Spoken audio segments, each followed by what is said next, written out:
মাননীয় স্পিকার মহোদয়, আমি একটা ঘোষণা করতে চাই। আপনি যদি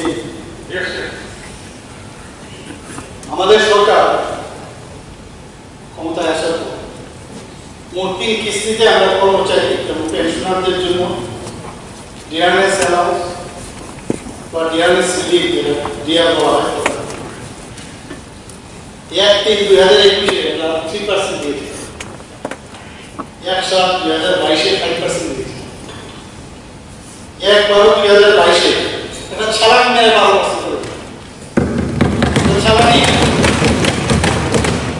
এবং এতে করে 20% দিয়েছে। করোনা পরিস্থিতিও যখন এই রাজ্যে ছিল তখনও কিন্তু বহু রাজ্যে দেখা গেছে বেতন স্টপ করে দিয়েছে, আমাদের রাজ্যে কিন্তু বেতন স্টপ করে তখনও আমরা আমাদের এই ত্রিপুরা সরকার 3 শতাংশ দিয়ে প্রদান করেছে। আমাদের এই সরকার cash in lieu of LPC, অনেকে এলপিসি যেতে হবে না তাদের পয়সা দেওয়া হয়েছে। আমি আবারও রাজ্য সরকারের কর্মচারী ও পেনশনারদের সাথে আজকে 5% দিয়ে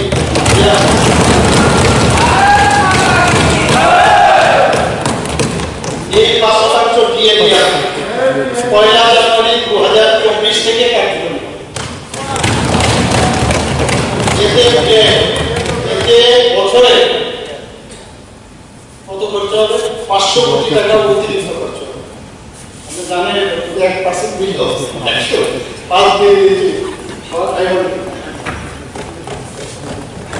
এতে করে 1,932 জন কর্মচারী এবং 82,000 পেনশনভোগীরা এতে উপকৃত হবে।